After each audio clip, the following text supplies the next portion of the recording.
ऐसे सब बनाओ इधर को भी, हाँ सबको सबकी तरफ ले जाना। देखिए, जिला विधिक सेवा प्राधिकरण, राज्य विधिक सेवा प्राधिकरण के द्वारा हम समय समय पर अवेयरनेस कैंप लगाते रहते हैं। आप लोगों को जागरूक करना हमारा काम होता है हर किसी दिशा में, चाहे वो महिलाओं के अधिकार हो या बाल विवाह हो, किसी भी क्षेत्र में होता है। आप लोगों को कानून की जानकारी देना हमारा काम होता है, क्योंकि कानून में माननीय सर्वोच्च न्यायालय के हिसाब से हर व्यक्ति जो है वो चाहे छोटा है या बड़ा है, सब लोग बराबर के अधिकार के अंतर्गत आते हैं। तो कभी कोई ऐसी दिक्कत आती है, कहीं भी कोई ऐसी दिक्कत आती है, तो वहाँ पर जिला विधिक सेवा प्राधिकरण और राज्य विधिक सेवा प्राधिकरण आपकी माननीय सिविल कोर्ट, माननीय हाई कोर्ट और माननीय सुप्रीम कोर्ट, थोड़ा आगे को आओ बेटा, आपकी निःशुल्क मदद करता है। जो 3 लाख रुपए से कम की कैटेगरी के कोई भी व्यक्ति ऐसे होते हैं, जो परिवार होते हैं जिनको निःशुल्क कोई विधिक सहायता होती है, कानूनी रूप से सहायता मिलना चाहिए उनको, तो उसमें उनको निःशुल्क विधिक सहायता मिलती है। तो समय समय पर हमारी राष्ट्रीय लोक अदालत लगती है। लोक अदालत में अलग अलग केसों का निस्तारण किया जाता है। ऐसा होता है, देखिए हर जगह हमारे जीवन में कहीं ना कहीं अन्याय हमें कुछ ना कुछ होता है। जैसे महिलाएं हैं, किसी कार्यस्थल पर महिलाएं काम करती है, तो महिलाओं को भी वो सम्मान मिलने का अधिकार है जो एक पुरुष को मिलने का अधिकार होता है। अगर उस जो है संस्थान में उसको कम वेतन मिलेगा या उसके साथ कोई एक्सप्लॉइटेशन हो रहा है या कुछ भी हो रहा है, तो वो महिला भी अपने जिला विधिक सेवा प्राधिकरण के और राज्य विधिक सेवा प्राधिकरण से उनको निःशुल्क मदद की जाती है। कहने का मतलब है, आप लोगों को शॉर्टकट में बताता हूँ, आपको 3 लाख रुपए से कोई भी होता है परिवार, उनको निःशुल्क मदद की जाती है। तो आज का जो हमारा टॉपिक है जिसमें हम लोग काम कर रहे थे, वरिष्ठ नागरिक के कल्याण के लिए एक योजना होती है जिसको नालसा योजना 2016 कहते हैं। जैसे हमारे बुजुर्ग हो गए, दादा दादी हो गए, नाना नानी हो गए, जो हमारे होते हैं सीनियर सिटीजन, उनके क्या हक हैं। बहुत से ऐसे परिवार होते हैं बच्चों जहाँ पर ऐसा होता है क्योंकि जो माता पिता होते हैं वो दादा दादी के ऊपर मतलब उनको उनकी प्रॉपर्टी हड़प लेंगे या कुछ इस तरीके के करेंगे, जो भी उनकी नीड्स होगी, और लास्ट में उनका साथ नहीं देते हैं ना।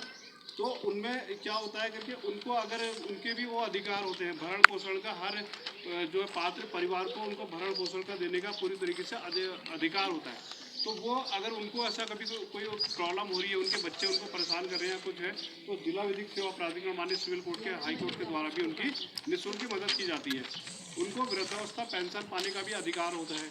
उनको जैसे जैसे हम लोग होते हैं बड़े, एक छोटे सा बच्चा होता है और एक बुजुर्ग जितना भी होता है, उनको जो होता है वो बराबरी का वो होता है।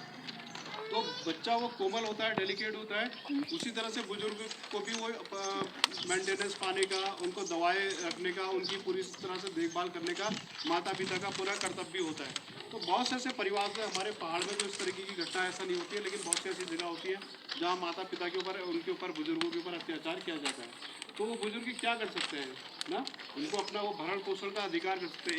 एक परिवार में अगर 3 लड़के हैं और एक लड़की है, तो उसको लड़की को भी वो 25% का अधिकार होता है कानूनी रूप से, जो एक 3 लड़कों को होगा।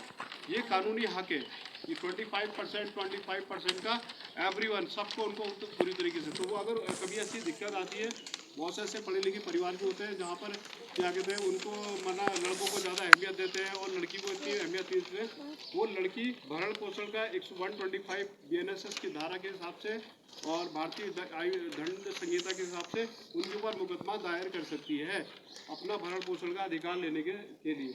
इसी सिलसिले में कोई ऐसी लेडीज़ होती है जो विडो होती है, तो उसको विडो है या कोई ऐसी परित्यक्तता है, तो उसको परित्यक्तता पेंशन भी दी जाती है। कहने का मतलब है, हमारे बहुत से ऐसे, जैसे आप लोग क्राइम पेट्रोल देखते हैं, अलग अलग घटनाएं देखते हैं ना बेटे, उनमें बहुत सी ऐसी चीज़ें होती हैं। बुजुर्गों के ऊपर अत्याचार किया जाता है, हमारे दादा, क्योंकि हमें उन्होंने पैदा किया है, सीधी सी बात है, और हमें उनकी इज्जत करना चाहिए, दादा दादी की, माता पिता की करना चाहिए। माता पिता उनकी सीधी सी बात है, जो उनकी नीड्स होगी और जो भी उनका पैतृक संपत्ति होगी, उनको वो पूरी तरीके से ले लेते हैं और लास्ट में उनके ऊपर ऐसा वो उनको छोड़ देते हैं उनको। तो लेकिन उनको ऐसा कभी नहीं करना चाहिए कहीं भी, किसी भी क्षेत्र में ना बच्चों। आपको तो सिर्फ एक शिक्षा के अधिकार का बताना है, मुझे और कुछ नहीं करना है। इस शिक्षा का अधिकार क्या होता है? शिक्षा के अधिकार में आपको पढ़ाई लिखाई करना है। कभी कोई ऐसा स्कूल कॉलेज आपको इस तरीके की कोई ऐसा नहीं कर सकता करके आपको सरकारी स्कूल करके एडमिशन ना दे या कुछ इस तरीके का, ये आपका अधिकार है। शिक्षा का अधिकार अधिनियम में हमारे सरकारी स्कूलों में क्या होता है, प्राइवेट स्कूलों से अच्छी बहुत सी मतलब क्या कहते हैं पढ़ाई होती है। मेरे हिसाब से मैं सरकारी स्कूलों में भी जाता हूँ, प्राइवेट में भी जाता हूँ, तो वो वेल एजुकेटेड टीचर्स हैं हमारे गवर्नमेंट स्कूल में, जो प्राइवेट स्कूल में नहीं है आजकल। मैं प्राइवेट स्कूल में भी मैंने सेमिनार लगाए हैं, बहुत वेल एजुकेटेड है। जब मैं पढ़ाई करता था बच्चों, उस टाइम पे ABCD जो चलती थी 6 में चलती थी ना, LP इंटर कॉलेज से।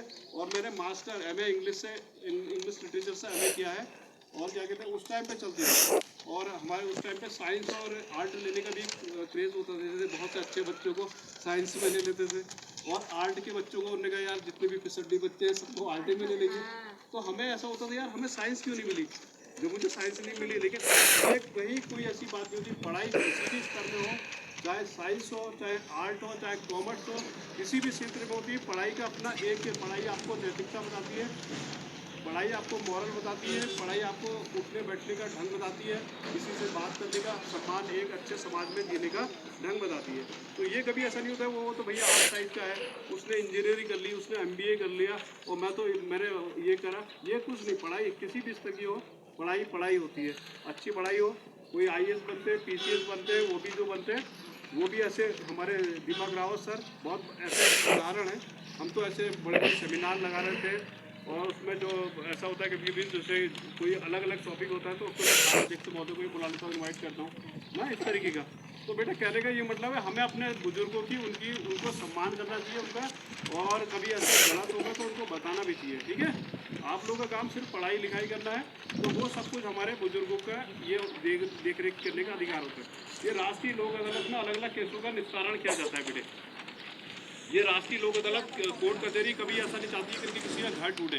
कभी ऐसा होता है, घरेलू हिंसा होती है, किसी महिलाओं के ऊपर घरेलू हिंसा हो जाती है, बहुत ऐसी प्रॉब्लम होती है। तो वो घरेलू हिंसा में भी उनको अधिकार वो दिया गया है कि जो वो कोर्ट के हिसाब से वो अपना पूरा अपना उनसे कंपनसेशन ले, मुआवजा ले, ये सब कुछ करें। ठीक है, thank you very much. 1 minute जाएगी मत आप लोग प्लीज़, कट कर दो वीडियो।